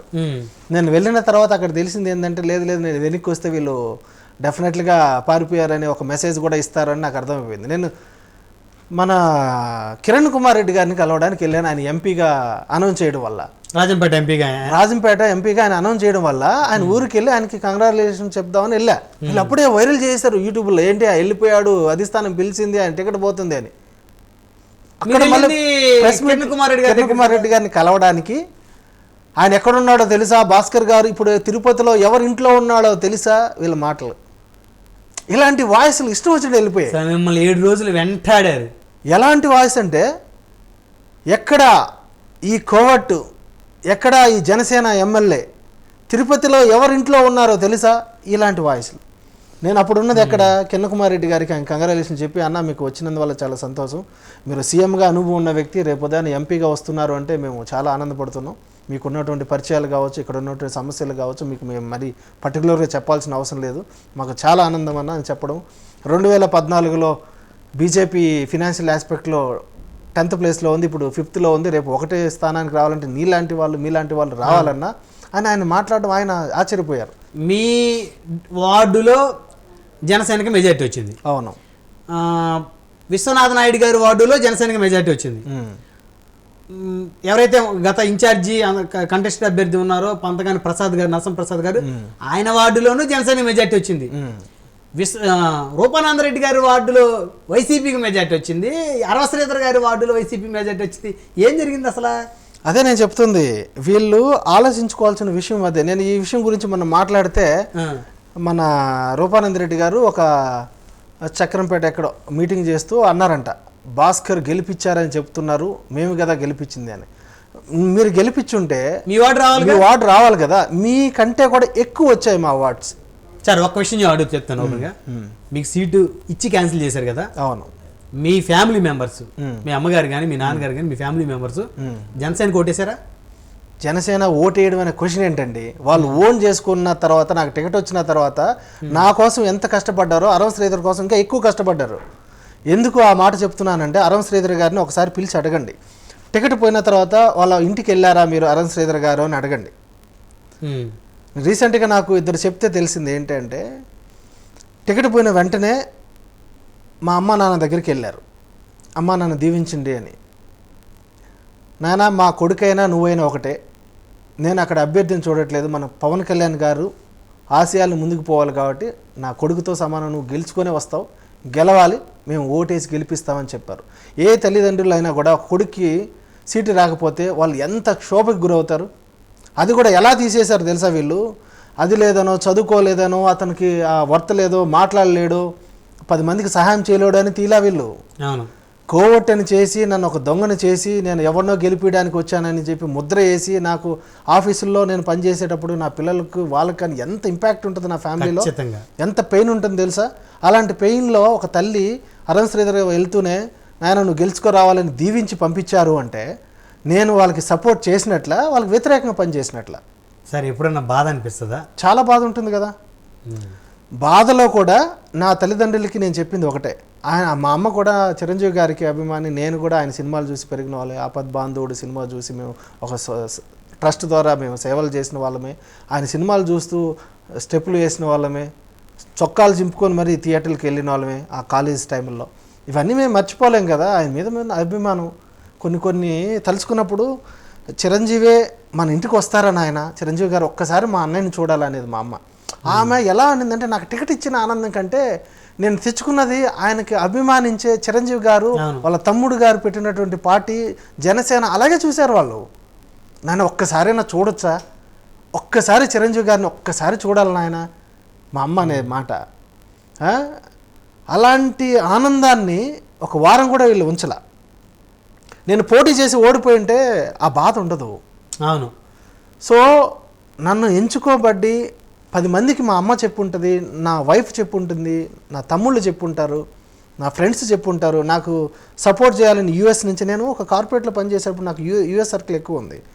ఓకే, కువైట్, వీళ్ళందరూ నా ద్వారా లబ్ధి పొందిన వాళ్ళు చాలామంది వర్క్ చేస్తున్నారు, బిజినెస్లో ఉన్నారు. వాళ్ళందరూ ముందుకు రావాలని చాలా ఇంట్రెస్ట్ ఉన్నారు. వీళ్ళు ఏం చేశారంటే అన్ని గ్రూపుల్లో పోస్ట్ చేయడం స్టార్ట్ చేశారు. అధినాయకుడు యొక్క నిర్ణయాన్ని మేము ఛేదిస్తున్నాం, కదిలి రండి అని ఒక యజ్ఞం చేశారు వీళ్ళు. ఆ యజ్ఞం చేసే క్రమంలో నేను వీళ్ళని విమర్శించాలనుకోవట్లే. అరే వీళ్ళు తప్పు చేస్తున్నారు, తప్పును తెలుసుకున్న రోజైనా పర్వాలేదు. నిజంగా భాస్కర్ గారు, మీకు జరిగిన అన్యాయం ఇంకా భవిష్యత్తులో ఏ రాజకీయ నాయకుడికి జరగకూడదని నేనైతే మీ బాధ విన్న తర్వాత నాకైతే అనిపిస్తుంది మనస్ఫూర్తిగా. కానీ నేను బాధపడేదానికంటే కూడా నా ఒక్క సీటు పోవడంలో నేను కానీ అధినాయకుడు యొక్క నిర్ణయాన్ని, తర్వాత తీసుకున్న నిర్ణయాన్ని వాళ్ళలాగా నేను ఛేదించాలని చెప్పి మీడియాను వాడో లేకపోతే ఇంకోటి చేయాలని వీళ్ళు చాలా వెయిట్ చేశారు. దానికి ఎంత ఇబ్బంది పెట్టారంటే చూసారా, కోవిడ్ అని తెలిసి వీళ్ళకి బుద్ధి లేదు, నేను ఈ ఓడి అనకూడదు, కొన్ని మీడియా సంస్థల్లో వీళ్ళు మాట్లాడిన మాటలు వీళ్ళు తప్పు చేశారని తెలుసుకొని కూడా మళ్ళీ వేశారు. రిజల్ట్ అనౌన్స్ చేసిన తర్వాత కూడా వీళ్ళు వేయడం తప్పు జరిగిందని తెలిసి కూడా పవన్ కళ్యాణ్ గారు ఆయన నిర్ణయాన్ని మార్చుకున్నారంట. నేనేదో తప్పు చేసినట్టు, వీళ్ళు పోయి తొంగి చూసినట్టు, నేను బినామీ అయినట్టు. నిజంగా మీరు తప్పు చేశారని పవన్ కళ్యాణ్ గారు నమ్మితే మొన్న గ్రామ సభలో, అంత బహిరంగ సభలో వేలాది మంది జనం మధ్య యనమల భాస్కర్ గారికి టికెట్ ఇవ్వలేకపోయాను అని చెప్పేసి ఆయన పశ్చాత్తాపడ్డారు కదా రీసెంట్గా. యాక్చువల్లీ యనమల భాస్కర్ గారిని మన రైల్వే కూడూరుకి నేను చేశాను, కానీ ప్రత్యేక పరిస్థితుల్లో కాదని మన ఆరవ శ్రీధర్ గారిని పెట్టుకున్నప్పుడు మనస్ఫూర్తిగా ఆయనకు సహకరించిన యనమల భాస్కర్ గారికి మనస్ఫూర్తిగా నా ధన్యవాదాలు తెలుపుకుంటున్నాను.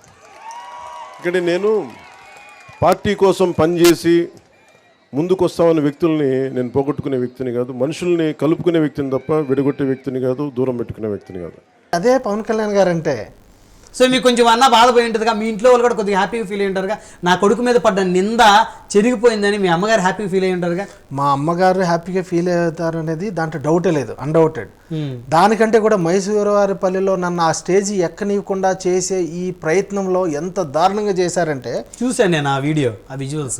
ఎంత దారుణంగా కళ్యాణ్ గారు ఆయన సెక్యూరిటీ తోటి పిలిపించి మరీ మిమ్మల్ని కూడా చెప్పి భాస్కర్ని పైకి తీసుకురండి, తను ఎందుకు అక్కడ ఉన్నారు అని ఆయన చెల్లించిపోయారు. అంటే మీ నియోజకవర్గం రైల్వే కోడూరులో అడుగు పెడితే ఇక్కడ యనమల భాస్కర్ ఉన్నారు, ఆయనకి ఇవ్వలేకపోయాను అనేది ఆయన మైండ్ లో ఉంది. ఇప్పటికీ ఉంటుంది కదా, ఎప్పటికీ ఉంటుంది, ఇప్పటికీ ఉంటుంది. ఎందుకంటే అదే కళ్యాణ్ గారు. అందుకే ఆయన దగ్గరికి నిస్వార్థంగా వెళ్తే టికెట్ ఇవ్వలేదనో, పదవులు ఇవ్వలేదనో, ఇంకొకటి అనో ఆయన వదిలి వెళ్ళలేరండి. ఆయన అంటే నేను చెప్తున్నా కదా, ఆయన ఒక ఎడిక్షన్. ఆయన ఎలాంటి వ్యక్తి అంటే ఆయన స్వార్థంగా రాలేదు, నిస్వార్థంగా వచ్చిన వ్యక్తి. మందు పంచకూడదు, డబ్బులు ఇవ్వకూడదు, ఎలక్షన్ చేయాలని చెప్పి ఆయన ఎంత కష్టపడి ఫస్ట్ టైం ఎలక్షన్ చేశారు ఆయన కానీ నిజంగా వీళ్ళందరూ కుట్ర చేయకుండా ఉంటే మొదటిసారి ఆయన 2 ప్లేసుల్లో కంటెస్ట్ చేశారు కదా, గెలిచి ఉండేవాళ్ళు. ఆయన ఓడిపోయే సమస్య లేదు. వీళ్ళు కుట్ర చేసి ఆయనకి రాజకీయం నేర్పించారు వీళ్ళు.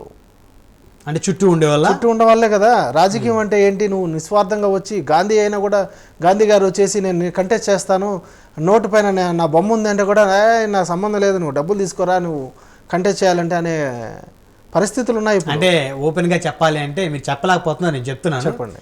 గాంధీ గారు వచ్చిన పోటీ చేసిన బ్రాందీ అడిగేటువంటి సమాజంలో మనం బతుకుతున్నాం. మంచి ప్రాసెస్, అది కరెక్ట్. అది అలాంటి సమాజంలో ఉన్నాం మనం. డిప్యూటీ సీఎం అయిన తర్వాత కలిసారా మీరు? కలిశాను. ఎన్నిసార్లు కలిసారు సార్?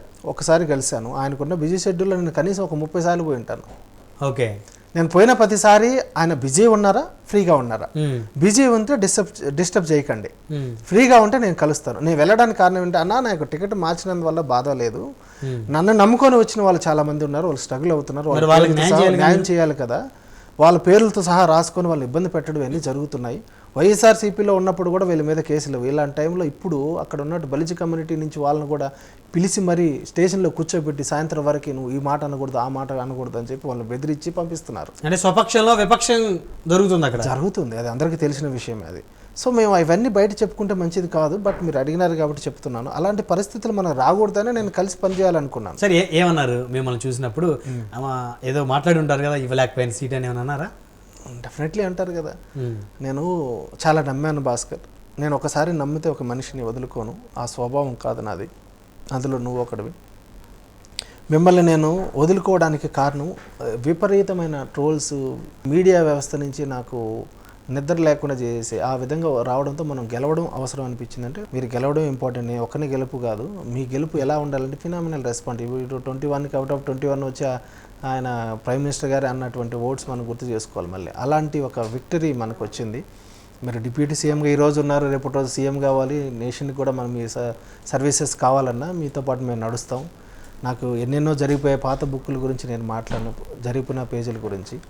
మీలాంటి లీడర్షిప్లో నాకు పనిచేయడం, నాకు మీరు పరిచయం చేసిన తర్వాత నాకు వచ్చే రెస్పాన్స్ జనాల నుంచి నాకు అది మర్చిపోలేనంత అనుభవం అన్నది. నేను ఒకటే నమ్ముతానన్న, యాక్చువల్గా ఏంటంటే ఆయన చెప్పలేనిది మీకు చెప్తుంది ఏంటంటే, చేదు తర్వాత వచ్చే తీపి చాలా బాగుంటుందంట. 100%. కష్టం తర్వాత వచ్చే సుఖం ఇంకా బాగుంటుంది. అలా నేను ఇప్పుడు ప్రజల్లో ఉంటున్నాను, వాళ్ళ మనసులు తెలుసుకుంటున్నాను, వాళ్ళు ఏం పోగొట్టుకున్నారో వాళ్ళకి అర్థమైంది. అంటే అర్థమైనట్టేనా? ఈ 3 నెలలు కదా, ఈ 3 నెలలు ఏం అర్థం అవుతుంది సార్?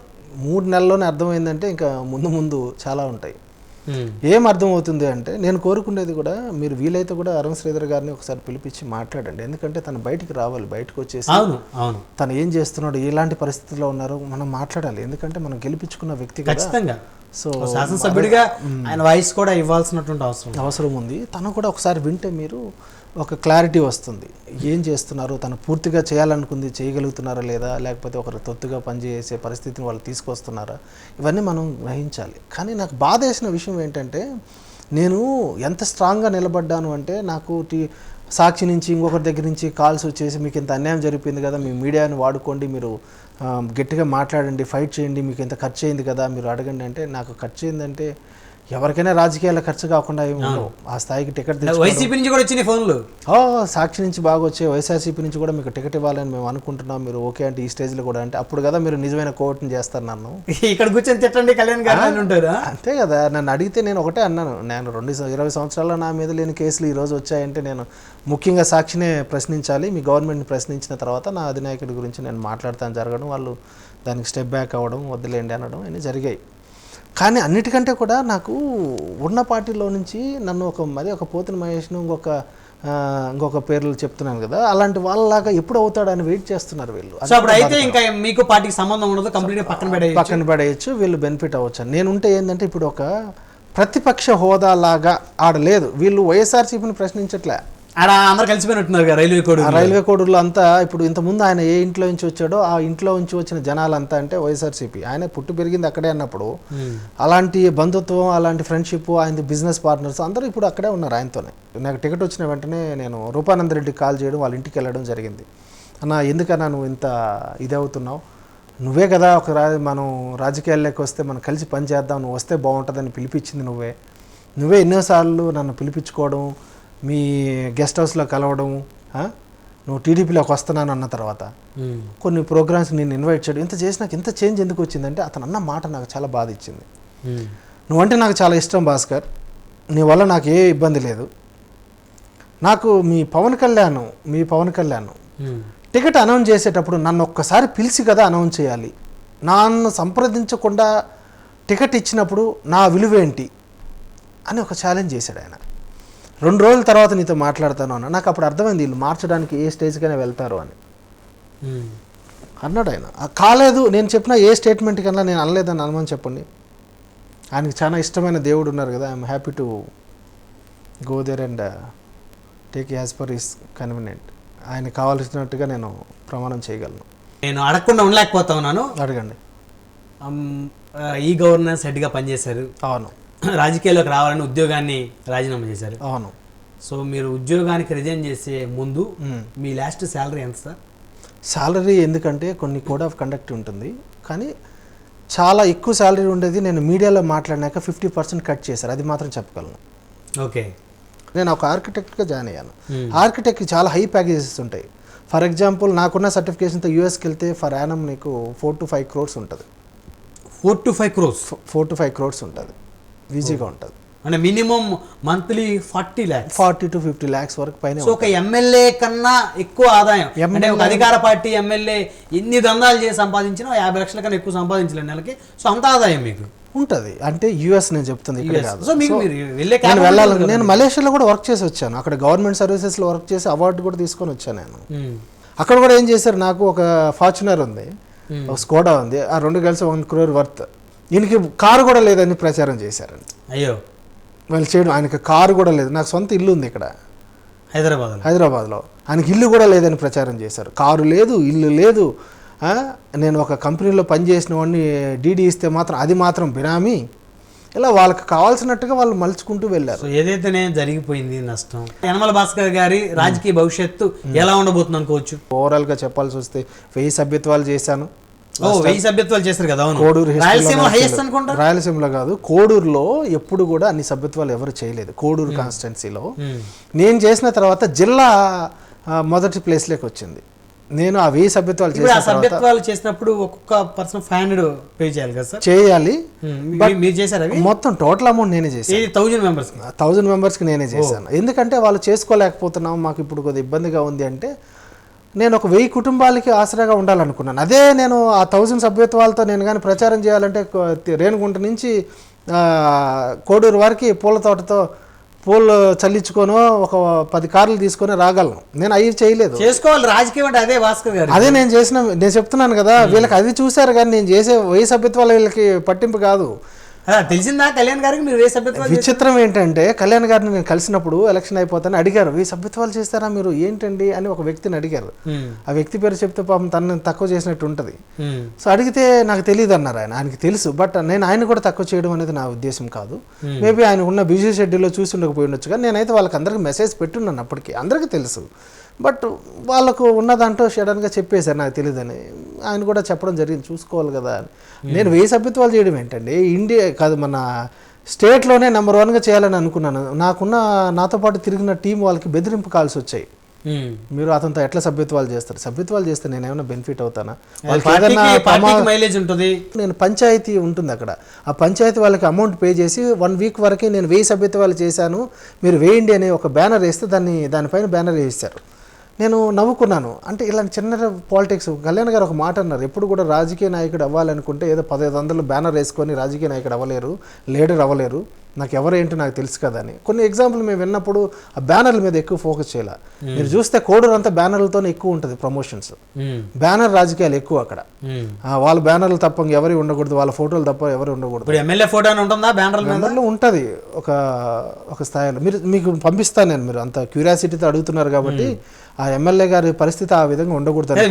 రైల్వే కోడూరు గురించి తెలుసుకోవటం ప్రారంభించిన తర్వాత నేను ఇంట్రెస్టింగ్ విషయాలు తెలుస్తా ఉన్నాయి. ఒక విషయం కూడా చెప్పాలి మీకు ముఖ్యంగా, ఒక రిజర్వేషన్స్ ఎందుకు పెడతారు రాజ్యాంగంలో?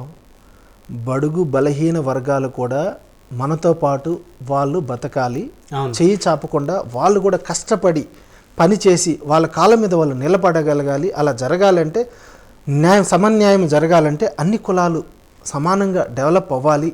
సమానంగా ఇన్ ద సెన్స్ వీళ్ళు కూడా మరి 10 రూపాయల కోసం అడిగే స్టేజ్ నుంచి సంపాదించుకునే స్టేజ్ వరకు రావాలనే కదా ఎక్కువ మెజారిటీ ఉన్న ఏరియాని కాన్స్టిట్యున్సీలో రిజర్వ్డ్ చేస్తారు. అక్కడ వాళ్ళకు వచ్చిన ఇబ్బందులు ఏంటి? ఇలాంటి రోజులు అలాంటి రాజకీయ వ్యవస్థ ఇప్పుడు దాన్ని వీళ్ళ యొక్క స్వార్థం కోసం వీళ్ళకి కావాల్సినట్టు విధంగా నడిపించుకోవడానికి ఆ రాజకీయ వ్యవస్థని ఇలా బస్టు పట్టిస్తున్నారు.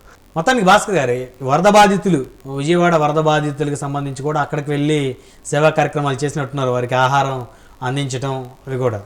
సేవా కార్యక్రమాలు మా అధినాయకుడు పవన్ కళ్యాణ్ గారు ఆయన స్ఫూర్తితో ఆయనే అంత గొప్ప నిర్ణయం తీసుకొని, నాకు తెలిసి పెద్ద లీడర్స్ అని చెప్పుకున్న వాళ్ళలో 2% కూడా ఉండదేమో ఆయన ఆస్తి అంతా కలిసి. అయినా కూడా ఆయన 6 కోట్ల తెలుగు ప్రజలకి ఆయన సేవా కార్యక్రమాలు ఇవ్వడం మాకు చాలా ఎంత ఇన్స్పైర్ చేసిందంటే అంత చేసింది. మేము కదిలి వెళ్ళడం, అక్కడే 3 రోజులు ఉండడం, అందరికీ ఫుడ్ అవి ఇస్తూ ఉంటే కూడా మేము డ్రెస్సెస్ ఇవ్వాలి. అక్కడ చదువుకున్న పిల్లలు కూడా బట్టలు చినిగిపోయి చాలా ఇబ్బంది ఉంటే 3 రోజులు ఉండి డిఫరెంట్ ప్లేసెస్లో మేము సహాయ కార్యక్రమాలు చేయడం జరిగింది.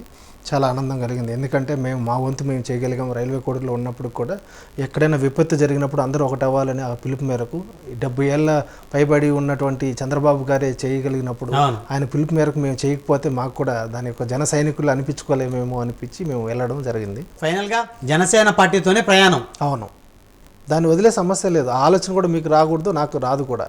నాకు ఆలోచనకి దగ్గరగా ఆయన అనిపించారు, నా మనసుకి నచ్చారు కాబట్టి ఆయనతో నేను నడుస్తాను. 3 విషయాలు నేను చెప్పగలను. నేను ఆడికి వస్తుంది కోడూరులో నేను నిలబడాలనుకుంటుంది. ఆ ఏరియాని చాలా దగ్గరగా చూశాను. కాలేజెస్, యూనివర్సిటీస్ రావాలి, ఆ ఏరియా బాగుపడాలి, ఇండస్ట్రీస్ రావాలి. నాకున్న పరిచయాలతో నేను అదొకటి కార్పొరేట్లో ఉన్నాను. ఉన్నందువల్ల టీసీఎస్ లాంటి సంస్థలు, పెద్ద సంస్థలు చేయడం, ఆ సోషల్ రెస్పాన్సిబిలిటీ యాక్టివిటీస్ ఇక్కడ మన ప్రాంతానికి ఉపయోగించాలనే ఒక స్వార్థం నాది. సో నిస్వార్థంగా వచ్చాను కాబట్టి అక్కడ కళ్యాణ్ గారి సపోర్ట్ ఉంది కాబట్టి ఎప్పటికీ నేను మారడం అనేది ఉండదు. పార్టీని కాపాడుకుంటారు, రైల్వే కాపాడుకుంటూ రావాలి, నేను కాపాడుకుంటూ వస్తాను. నాతో పాటు స్వచ్ఛందంగా తిరిగినటువంటి నా జన సైనికులు, నాతో పాటు కళ్యాణ్ గారు ఇచ్చినటువంటి పిలుపు మేరకు వచ్చిన వాళ్ళని ఇబ్బంది పెడుతున్నారు. అది పెట్టకండి, అది మంచిది కాదు. నేను ఉండుంటే 20-30 సంవత్సరాలు ఇంకొక పార్టీ జెండానే ఆడ ఎగరదు, ఒక జనసేన తప్ప. ధన్యవాదాలు భాస్కర్ గారు. ధన్యవాదాలండి. మీతో ముచ్చటించడం కొన్ని విషయాలు చాలా ఆనందంగా ఉంది. మరిది చూశారు కదా, 2024 ఎన్నికల్లో జనసేన పార్టీ మొట్టమొదట రైల్వే కోడూరు నియోజకవర్గంలో తనకి టికెట్ ప్రకటించిన తర్వాత తన మీద కొంతమంది ఉద్దేశపూర్వకంగా కోవట్టని ముద్ర వేశారని, అయినప్పటికీ కూడా తాను జనసేన పార్టీలోనే ఉండి తన అవకాశం ఉన్నంత వరకు పార్టీ బలోపేతాన్ని కృషి చేశారని, ప్రస్తుతం తన పార్టీ అధినేత కోసం, కార్యకర్తల కోసం నియోజకవర్గంలో జనసేన పార్టీని బలోపేతం చేయడానికి ముందుకు వెళ్తున్నారని, తన కార్యకర్తలను ఎవరైనా ఇబ్బంది పెడితే చూస్తూ ఊరుకునే పరిస్థితే లేదని చెప్తున్నారు రైల్వే కోడూరు నియోజకవర్గం జనసేన పార్టీ నాయకులు యనమల భాస్కర్ గారు. మరొక వారం మరొక అతిథితో మళ్ళీ కలుద్దాం. చూస్తూనే ఉండండి. Keep watching Prime nine news.